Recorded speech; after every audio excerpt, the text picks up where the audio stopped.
하나님 말씀 에베소서 5장 15절에서 21절까지 우리 다 같이 한 목소리로 함께 읽겠습니다. 그런즉 어떻게 행할지를 자세히 주의하여 지혜 없는 자같이 하지 말고 오직 지혜 있는 자같이 하여 세월을 아끼라. 때가 악하니라. 그러므로 어리석은 자가 되지 말고 오직 주의 뜻이 무엇인가 이해하라. 술 취하지 말라. 이는 방탕한 것이니 오직 성령으로 충만함을 받으라. 시와 찬송과 신령한 노래들로 서로 화답하며 너희의 마음으로 주께 노래하며 찬송하며 범사에 우리 주 예수 그리스도의 이름으로 항상 아버지 하나님께 감사하며 그리스도를 경외함으로 피차 복종하라. 아멘. 우리가 지난 시간까지 교회와 교회 아닌 것에 대한 구분법들을 여러 가지 방면에서 함께 생각해 보았습니다. 앞의 절에서도 우리가 19절까지의 말씀에 또 보면 교회하고 교회 아닌 비교회가 서로 대조되어 있어요. 우리가 새 생명을 얻고 난 다음에 교회가 되어서 우리 그리스도인들은 어떻게 사고방식이 바뀌어지고 달라졌는지, 또 그리스도인들의 전체적인 삶이 이전과 본질적으로 어떻게 다른지 이런 것들을 얘기하고 있습니다. 요는 일단 그리스도인이 되고 교회가 되었으면 바뀌어야 한다는 것입니다. 이전에 교회 되기 이전의 모습을 그대로 답습해서는 그 사람은 그리스도인도 아니요 교회도 아니라는 것을 얘기하고 있습니다. 최소한 여러분들이 일주일 동안 어떻게 살았든지 예배당 문에 들어올 때는 세상의 모든 것들을 다 내려놓고 들어와야 되는 것이에요. 구약 때에도 하나님 앞에 제물이 되어서 제사를 드릴 때 그 제물들은 산채로 드릴 수 없었고요. 다 죽여서 각을 떠서 그렇게 하나님 앞에 제물로 드렸던 것처럼 우리들도 하나님 앞에 나올 때 그래야 되는 것입니다. 오늘 우리가 읽었던 본문을 볼 때요. 성령에 충만한 사람의 가장 큰 특징을 얘기하고 있는데 그것을 뭐라고 얘기하냐면 20절 끝에 감사라라고 얘기하고 있습니다. 하나님 앞에 정말로 감사하는 심정을 갖고 있는 사람이요. 이러한 마음에 이러한 감격이 있는 사람들, 이런 사람들 말이죠. 이런 사람들이 성령 충만한 사람이라는 거예요. 우리의 입에서 날마다 감사가 나와야 되는 것이에요. 우리 교회 좋은 전통이라고 하면 뭘까요? 헌금 시간에도 여러분들이 많은 분들이 감사에 참여한다는 거예요. 감사 헌금에 참여한다는 것입니다. 뭐 누가 얘기하기를 했겠습니까? 여러분들이 자진해서 그렇게 하는 것입니다. 어떨 때는 내가 늘 감사 헌금을 했기 때문에 이번 주 빼놓을 수 없어서 감사 헌금을 하기도 합니다. 그때도 유익이 돼요. 왜냐하면 한 주 동안에 내가 뭘 감사했지 하고 한번 되돌아보기 때문에. 우리가 헤아려보지 않아서 그렇지 우리의 삶 가운데 하나님이 정말 폭포와 같이 내려주시는 감사의 제목들은 무궁무진한데요. 어떤 것들은 우리가 몰라서 그것을 감사로 여기지 아니하는 것들도 있고 또 하나님이 이것을 통하여서 더 좋은 것을 주시는데 우리가 오해를 해서 감사하지 않는 것이 있는데요. 이런 것들을 총망라하면 우리의 삶에 감사하지 않을 것은 아무것도 없어요. 뭐 내가 아파도 감사하고 잘못돼도 감사하고 다 감사가 되는 것입니다. 이게 뭐예요? 성령 충만한 사람의 특징이라는 거예요. 성령 충만한 사람은요, 입에서 계속 감사가 나오는 겁니다. 날마다 감사함이 나오는 것입니다. 그리고 그 감사가 어디로 이어지느냐? 하나님의 은혜에 대하여서 노래로 찬양으로 이어지는 거예요. 계속 감사를 하다 보면요, 그게 찬양이 되는 것입니다.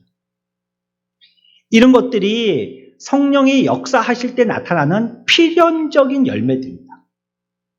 무슨 말이냐면 우리가 성령의 충만함을 받는다면 뭐가 입으로 나온다고요? 감사가 나오고 감사하는 사람은 어떤 사람이 된다고요? 찬양하는 사람이 된다는 이 공식이요. 성령으로 충만한 사람으로 말미암은 하나의 세트라는 거예요. 한 세트예요, 이게. 한 사람은 감사하는데 그러나 찬양은 안 돼요. 이르지는 않는다는 것입니다. 찬양한 사람은 보면 감사가 있는 사람. 그 말은 곧 그 사람이 성령 충만하다는 뜻입니다. 비그리스도인들 볼까요? 그 사람들 감사합니까? 감사하지 않아요. 늘 입에 원망 불평을 달고 살아요. 예전에 저기 명지 여고 있는 근처에 전도하러 명소동에 우리 교회에서 몇 분들이 같이 가서요. 그 주택가를 한참 전도하고 있는데 그 길가에 어떤 탑차를 세워놓고 그 명주여고 옆에 있는 서점인 것 같아요. 조그만 서점, 반지하 서점. 거기 주인하고 두 분이서 얘기하셔가지고 뭐 요즘 책값이 어떠니, 뭐 운송료가 어떠니, 뭐 이런 걸 얘기하시는데요. 계속 욕하고 그 택배하시는 분은 계속 욕하고 주인은 계속 원망하고 그러니까 대화가 되더라고요. 욕하고 원망하니까 대화가 돼요. 막 씩씩씩 막 깻잎도 나오고 상추 막 나오고 여기서는 뭐 어쩌고 막 계속 원망하니까 서로가 대화가 돼요. 잠시 전도한다고 그 옆에 지나가는데도요. 그게 얼마나 불편한지 몰라요. 그 얘기를 듣는 게. 여러분들 보고 아마 욕을 가르치면 하는 게 더 어려울 겁니다. 한번 그렇게 해보라고 하면 그 하는 게 더 어려울 거예요. 우리는 이제 하나님의 은혜를 체험한 자가 되어서 날마다 하나님께 감사하고 노래하는 게 우리의 몸에 익어서요. 우리의 입으로 이제 그런 더러운 소리 하기고 쉽지가 않은 거예요. 하나님께 관하여서도 말하지 않고요. 어떤 은혜에도 감사하지 않습니다. 그들이 감사할 일이 없어서냐면 그건 아니에요. 찾아보면 감사할 게 무궁무진 많아요. 뭐 써라 해도 너무나도 썰 게 많을 거예요. 그렇지만 감사는 하지 않는다는 것입니다. 그래서 항상 어느 시대 어느 곳에든지 성령이 역사하셔서 부흥의 때가 되었을 때는 이 감사와 찬양의 열도가 굉장히 뜨거웠다는 거예요. 우리가 앞에서 배웠습니다. 그렇다고 우리가 찬양하면 부흥하느냐, 기도하면 부흥하느냐, 그렇지는 않은 것입니다. 내가 부흥을 이끄느라고 찬양하고 늘 감사하고 그러면 되느냐? 그건 아니에요. 뭐라고 그랬어요? 성령이 역사하셔서 활동한 필연적인 열매라고 그랬죠. 이 성령이 역사하면 우리가 자동적으로 그렇게 되는 거지 우리가 어떤 인적인 부흥, 물적인 부흥, 양적인 부흥 이것을 시도하면서 찬양과 감사를 계속 한다고 그렇게 되냐면 그거는 너무 의도적인 거죠. 자연히 그렇게 된다는 거예요. 자연히 그렇게 돼서 부흥도 자연히 따라오게 되더라는 것입니다. 우리가 오늘 에베소서를 읽었는데 그 앞에 에베소서 1장에 가보면 바울이요. 에베소서 교인들과 헤어질 때 그들을 위해서 기도한다라고 얘기하고 있어요. 우리들은 서로 형제가 되어서 유기체가 됐지 않습니까? 혼자 신앙생활을 할 수 있다라고 얘기하는 사람은 하나님의 교회의 법을 잘 모르는 사람입니다. 여러분들 잘 알고 계시잖아요. 그리스도가 교회의 머리시고 우리는 몸으로 한 뭐가 됐다고 그랬어요? 유기체. 한 몸이 됐다 했잖아요. 몸은 따로 몸일 수 없잖아요. 이 팔 잘랐어요. 이렇게. 팔 덜렁덜렁. 이게 사람입니까? 팔이 사람이에요? 아니죠. 콩팥만 뗐어요. 이게 사람이에요? 아니란 말이에요. 모두가 다 연결되어 있어야지 그게 사람인 거예요. 나는 교회 안 가도 신앙생활 열심히 잘할 수 있어. 뭐 TV 트니까 내가 듣고 싶은 목사님의 설교를 얼마든지 들을 수도 있고 헌금이야 온라인으로 붙이면 되는 거고 그리고 내내 찬양을 갖다가 틀어놓고 있고 그러면 교회 가서 사람들하고 오해 사고 시험 들고 부딪히고 눈치 보고 힘든다고 막 가갖고 불평하고 그럴 필요도 없이 그냥 혼자서 얼마든지 하나님을 예배할 수 있는 게 아니냐고. 하나만 알고 둘은 모르는 소리입니다. 그 사람은 나는 콩팥인데 콩팥으로 나는 사람이야 라고 얘기하는 사람. 나는 팔인데 나는 팔 하나 가지고 사람이야 라고 얘기하는 사람입니다. 하나님은 교회를 그렇게 지으시지 않았어요. 하나의 유기체로 다 연결되어야지만 교회가 교회 역할을 하도록 지으셨던 거예요. 그래서 이렇게 서로가 서로를 위해서 우리는 유기체니까요. 그가 잘 되는 게 내가 잘 되는 거예요. 팔을 잘라버려라. 아이고 저놈의 팔 미워 죽겠다 하고 팔을 잘라버리면 그 사람은 장애의 삶을 살게 되는 거예요. 팔이 없어갖고 속은 시원해질지는 모르지만 장애의 삶을 살아야 되는 거예요. 아이고 콩팥이 없으면 좋겠다. 저놈의 콩팥 맨날 애만 새기고 저거 떼갖고 없애버리면 좋겠다. 그러면 콩팥의 기능을 못하니까 평생 가서 자기는 호르몬제 약만 먹고 살아야 되는 거예요. 앞으로는. 약에 의존하면서 살아야 되는 거죠. 우리는 한 교회가 됐으면 그가 잘 되는 것이 내가 잘 되는 거예요. 그를 섬기는 것이 내가 잘 되는 거예요. 그래서 에베소 교인들에게 뭘 부탁했냐면 서로를 위해서 기도하고 나는 가지만 당신들을 위해서 기도한다라고 얘기하는 것이 16절의 말씀입니다. 바울이 뭘 하라고 얘기했는지 에베소서 1장 16절에서 18절까지 말씀입니다. 함께 읽어봅시다. 내가 기도할 때 기억하며 너희로 말미암아 감사하기를 그치지 아니하고 우리 주 예수 그리스도의 하나님 영광의 아버지께서 지혜와 계시의 영을 너희에게 주사 하나님을 알게 하시고 너희 마음의 눈을 밝히사 그의 부르심의 소망이 무엇이며 성도 안에서 그 기업의 영광의 풍성함이 무엇이며. 아멘. 이게 성령의 역사라고 얘기하고 있거든요. 내가 이와 같이 너희들을 두고 헤어지지만 끊임없이 기도하는데 감사하기를 그치지 않냐. 늘 감사하면서. 왜? 바울은 성령에 충만한 사람이었어요. 보니까 내가 해놔도 이게 어떻게 될까, 허물어지지 아니할까, 시험에 들까, 여러 가지의 염려, 근심이 있지만 그 가운데서도 하나님 앞에 감사한 거예요. 어떻게 보면 우리의 신앙생활은 내가 열심히 한다고 되는 게 아닙니다. 하나님의 은혜가 끝쳐지면요, 여러분들이 열심히 하고 발부둥 치는 게 아무 소용없게 됩니다. 오히려 그렇게 하는 것이 더 깊은 수렁에 빠지게 하는 거예요. 그래서 우리들은 그냥 처음에서부터도요, 이걸 교리적으로만 암송하고 있을 게 아니라 우리가 체득하는 것이 하나님의 은혜여야지 우리가 신앙생활을 할 수 있는 거예요. 하나님이 은혜 안 주시면 기도도 입이 한 개도 안 떨어져요. 찬양이요 하는 게 눈꼴 씌워서 보고 싶지도 않아요. 성경, 소설적 패널죠. 성경은 보고 싶지도 않아요. 교회 십자가만 봐도요, 등을 돌리고 다른 길로 도망가요. 하나님이 은혜 안 주시면 그렇게 된다는 거예요. 근데 은혜 주시면요, 저절로 되는 거예요. 누가 하라 마라 안 해도. 저절로 하게 돼. 바울이 지금 그걸 기도하고 있습니다. 이것이 성령의 역사다라고 우리는 알아야 되는 것입니다. 그렇다면 성령이 역사하실 때 우리들에게는 변화가 있을 거라는 거예요. 바울이 갈 때 내가 너희들을 위해서 기도할게, 감사함으로 기도할게, 성령이 역사하시도록 너희 에베소 교회를 위해서 기도할게, 이렇게 얘기했을 때 성령께서 어떤 변화를 일으키셨는지 말이죠. 그와 같이 기도하여서 감사의 기도를 에베소 교회를 두고 제목으로 기도할 때 어떤 역사가 일어나냐면요, 에베소서 1장 18절 19절입니다. 같이 봅니다. 너희 마음의 눈을 밝히사 그의 부르심의 소망이 무엇이며 성도 안에서 그 기업의 영광의 풍성함이 무엇이며 그의 힘의 위력으로 역사하심을 따라 믿는 우리에게 베푸신 능력의 지극히 크심이 어떠한 것을 너희로 알게 하시기를 구하노라. 아멘. 어떤 변화가 일어나냐면 성령이 임하여서 성령이 역사하실 때 18절에 보면 너희 마음에 어떻게 돼요? 먼저 눈이 밝아집니다. 성령이 역사하시면 눈이 밝아져요. 깨달아 알게 되는 거예요. 보면 알아요. 아, 저거 마귀판이구나. 아, 성령이 역사하시는 거구나. 이거 알게 된다는 거예요. 저 말을 해도 저 말은 다른 뜻이 있는 거야. 겉으로는 저렇게 말하지만, 야, 저 사람 말 잘한다. 하나님께서 그 입에 권세를 주셨구나. 저렇게 바른 말을 딱딱하네. 야, 이 분위기는 지금 성령이 인도하시는 분위기야. 아무리 반대파들이 우리보다 훨씬 더 수가 많아가지고 구름과 같이 막 운집해 있지만 성령이 역사하시구나. 지금 성령이 저 사람들을 전부 다 우리의 손에 맡겨주셨구나. 그거 알게 된다는 거예요. 그래서 뭐라고 얘기했어요? 게하시의 눈을 밝혀 보여주듯이 너희 마음에 뭘 어떻게 해요? 눈을 밝히신다. 보게 하여 주신다는 겁니다. 뭐 하였을 때요? 성령이 역사하실 때. 그리고 뒤에 가봅니다. 19절 하반절에 보면 우리에게 베푸신 능력의 지극히 크심이 어떠한 것을 너희로 어떻게 하기를 구한다고요? 알게 하기를 구한다고요. 성령이 충만해지면 첫 번째 눈이 밝아지고요. 그 다음에 이해력을 갖게 됩니다. 알게 된다는 겁니다. 그 말이 무슨 말인지 알게 돼요. 이제 온 초신자는요, 앉아있는데 그 말이 무슨 말인지 몰라요. 목사님이 뭐라 하고 목에다가 핏대를 세워가면서 손짓을 하면서 뭘 하는데 저게 무슨 말인지 모르겠다.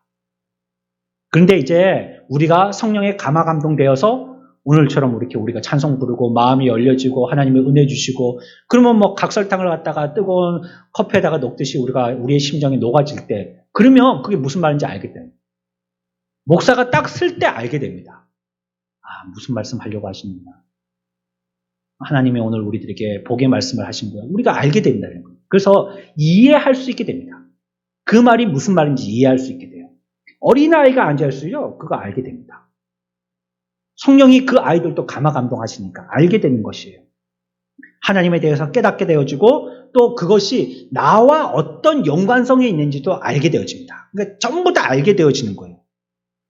그래서 성령은요, 우리에게 은혜로 끼치실 때에 이와 같이 지성에만 머물러 있게 하지 않으신다는 거예요. 성령이 역사하심으로 눈이 밝혀지고 이해력을 높이시지만 그것으로서 끝나고 책을 딱 덮어버리지 아니하신다는 거예요. 이게 이어지는데 우리에게까지 어떻게 이어지냐면 깨달아지고 눈이 밝아지는 게 감화잖아요. 감화하시고 그 다음에 어떻게까지 돼요? 감동까지 하게 하는 거예요. 움직이게 한다는 겁니다. 성령은. 그래서 신앙생활은 하나님의 은혜라는 거예요. 알고 움직이는 게 내가 알아서 아이고 해야 되겠구나 하고 무릎을 딱 치면서 움직이는 게 아니고요. 성령이 움직이게 하시는 거예요. 오전에도 배웠잖아요. 내가 나사렛 예수 그리스도의 이름으로 명하노니 일어나라 할 때 그 사람이 어떻게 일어났어요? 시부지 엉덩이 근지르면서 옆에서 부축해 주니까 억지로 아이고야 하면서 뭐 그렇게 일어났다고요? 어떻게 일어났어요? 곧 바로 일어났다. 이게 무슨 말이라고 그랬죠? 하나님이 하심이라고 했어요. 하나님이 하심. 자기가 노력해서 된 게 아니고 하나님의 하심이라고 그랬죠. 성령의 감화 감동되면요. 그 사람이 하나님이 하게 하세요. 그 사람을 움직이게 한다는 말이에요. 돌같이 굳어있는 마음을 부드럽게 만들고 얼음같이 차가운 마음을 따뜻하게 만들고 딱딱해져 응어리진 마음을 녹여주시고 연약해진 마음을 회복시켜 주시는 거예요. 이게 성령이 하시는 일입니다. 그래서 그 삶은 어떻게 되어지느냐. 이제 내가 감동받아서 알게 되었으니까 눈이 밝아지게 되었으니까 하나님이 나를 움직이시니까 움직이시게 되는데 뭘 하느냐. 이제 막 하나님을 그 위대하심을 높으심을 노래하는 삶을 사는 겁니다. 그걸 뭐라고 그러느냐? 그걸 찬양이라고 하는 것입니다. 찬양. 성령이 우리들에게 눈을 밝히시고 이해시켜 주셔서 성령이 나를 붙들어서 하나님이 어떤 나와의 관계가 있는지 그 연관성을 깨닫게 되어서 그 하나님을 높이는 것, 그걸 찬양이라 하는 겁니다. 그 우리가 노래를 불렀지만 이거 내 이름은 한 개도 안 들어가잖아요. 전부 다 주님 노래하는 거예요. 주님. 물론 나의 사정과 나의 형편을 갖다가 고백하는 노래도 있지만 결국은 그래서 내가 주님 뒤따르겠다는 거 아니에요. 내가 비록 여기서 이렇게 살지만 주님 끝까지 따르겠다. 그런 거 얘기하는 거 아니에요. 결국 그분을 높이는 그걸 찬양이라고 하는 것이에요. 그러니 찬양은 음과 가사만 알아서 누가 옆에서 반주해 준다고. 반주자 고생 많았습니다. 앞에 쓴 사람들은 보이니까 나중에 가면 막 잘했다고 칭찬해 줄 텐데 반주자는 안 보이니까 말을 안 한단 말이에요. 반주자가 얼마나 수고하는데. 반주자는 저하고 같이 예배를 인도하는 사람이에요. 저하고 죽이 잘 맞아야 돼요. 가끔씩 보면 막 반주자들이 심야기 돌 때 막 헤드빙 하면서 막 반주하는 걸 보면 제가 옆에서 막 저도 막 움직여지려고 막 가끔씩 보면 저도 막 이렇게 될 때가 있잖아요. 그건 반주자가 이렇게 하기 때문입니다. 그렇게 우리들을 이렇게 찬양하게 만드는 거니까 하나님을 찬양하게 하는 거예요. 여기서 한 발 더 나아가서요. 스스로에게 질문해 봐야 됩니다. 우리 안에 성령께서 얼마나 역사하시는지 그 분량과 정도를 가장 정확하게 알려주시는 것이 우리가 얼마나 감사와 찬양의 비율을 삶 가운데서 녹여 살고 있는가 하는 거예요. 여러분들이 성령의 사람으로 살고 있는가는 감사와 찬양을 얼만큼 우리의 일주일 동안 삶 가운데 하고 있는지를 보면 된다는 것입니다.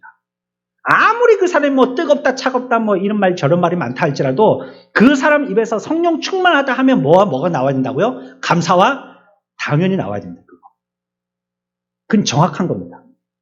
우리가 지난주에도 배웠죠. 다 위조할 수 있다고 그랬어. 마귀가. 예배도 위조할 수 있어요. 가짜 예배. 이단들 예배 드려요 안 드려요? 예배 드리거든요. 자기들도 예배 드린단 말이에요. 기도 가짜 기도하게 할 수 있단 말이에요. 성경 가짜 성경 펴놓고 이것이 성경이다 얘기한단 말이에요. 계시 가짜 계시 할 수 있단 말이에요. 얼마든지 마귀는요. 우리가 하고 있는 형식을 갖다가 빗대어서 자기들도 비슷하게 위변조합니다. 근데 하나 변조 못하는 게 있다고 그랬죠. 뭘 못하게 한다고요? 찬양. 이거는 변조 못해요. 찬양은 절대 마귀가 변조 못하고 사람들을 찬양하도록 만들지도 못합니다. 지는 그거 하면 배알이 틀리는 놈이거든요. 나쁜 놈이기 때문에 하나님이 찬양받으시면 배가 아픈 놈이거든요. 마귀 놈이. 그래서 그거는 하라라고도 안 하고 지도 못해요. 그러니까 우리의 삶 가운데서도 내가 성령 충만하다면 아마 모르긴 해도 오늘 앞에 나오셨던 이분들이 이걸 준비하느라고 한 주 내내 하셨을 거예요. 그렇죠? 찬양도 가사가 입에 붙어야 되겠고요. 아니 인도자가 가운데 여기서 하고 막 저기서 하고 그러면은 따라 불러야 되잖아요. 근데 가사를 모른다 뭐힘 묻혀가면서 이게 어디 있더라 이러면 안 되잖아요. 그러니까 그것도 자기가 숙지했을 것이고 율동도 마찬가지고요. 한 주 내내 그렇게 그게 아마 자기 신앙생활에 피곤하긴 했겠지만 막 움직일 때 막 뼈 꺾는 소리가 났겠지만 그래도 그렇게 하는 게 어떻게 했었어요? 내 삶에 일주일 동안 은혜가 됐을 겁니다. 계속 노래하니까 그거 누구 노래하는 내 노래가 아니고 하나님 노래하니까 계속 은혜가 됐을 것입니다. 그거라는 겁니다. 내가 지금 신앙생활을 잘하고 있어서 성령 충만한 사람이라면 여러분들은 입에서 감사와 찬양이 계속 꿀 떨어지듯이 떨어져야 한다는 것이에요. 영적인 삶이 연약하고 냄비처럼 쉽게 끓었다가 한순간에 사그러지는 사람은요, 대부분의 시간을 간구하는 데 사용하고 감사하는 데는 좀처럼 사용하지 않습니다. 그 기도 보시면 이건 자기가 판단해야 되죠. 내 기도의 내용 가운데 어떤 내용이 많은지 보시냐면 감사와 찬양이 많은지 주구장창 뭐 해달라고 하는 게 많은지 말이죠. 이 사람은 많은 것을 갖고 있지만 자신은 많은 것을 갖고 있지 않다고 생각하기 때문에 간구하는 것입니다. 하지만 겉으로 보기에는 저 사람은 나보다 못 살고 더 어려운 형편이고 가족도 저렇게 아주 힘들게 살고 있지만 그 사람이 감사를 하는 사람이라면 그 사람은 세상 사람들이 보기에는 별로 호주머니에 든 것이 없어 보인다 할지라도 자기는 하나님께 큰 은혜를 받아서 지금은 내가 갖고 있는 것도 하나님의 풍족하게 넘치는 은혜라는 것을 감사하고 감격하고 있기 때문에 하나님 앞에 간구하기보다는 감사하고 노래하고 있는 거예요. 그 사람의 마음이 어떤 줄 아는 거죠. 감사도 찬양도 기계적이 되면 안 되고요. 또 사람들에게 보인 위선이 되어서도 안 되죠. 그건 우리에게 성령의 감화 감동으로 자동적으로 나타나는 것이기 때문에 그렇습니다. 저와 여러분들 이번 일주일 동안 또 여러분들 애써서 하나님의 말씀을 통해서 성령이 오시옵소서 내가 은혜를 체험하였다면 이 성령을 소멸하지 아니하도록 우리가 은혜에 한 번씩 퍼오는 게 아니고 은혜의 우물에 가서 은혜를 퍼오는 게 아니고 우리가 이제 수영복 입고 은혜 바다에 빠지는 겁니다. 그래서 그 은혜에 항상 잠겨 있는 것 그게 은혜의 삶입니다. 은혜의 삶이라는 건 필요할 때마다 퍼오는 게 아니고 거기에 들어가서 살고 있는 것입니다. 우리의 이번 일주일이 이와 같은 은혜의 삶이 되어져서 우리의 입으로 경건하고 거룩한 자들과 같이 성령이 충만하여서 감사와 찬양이 늘 끝이지 않는 저와 여러분들 되시기를 축원합니다.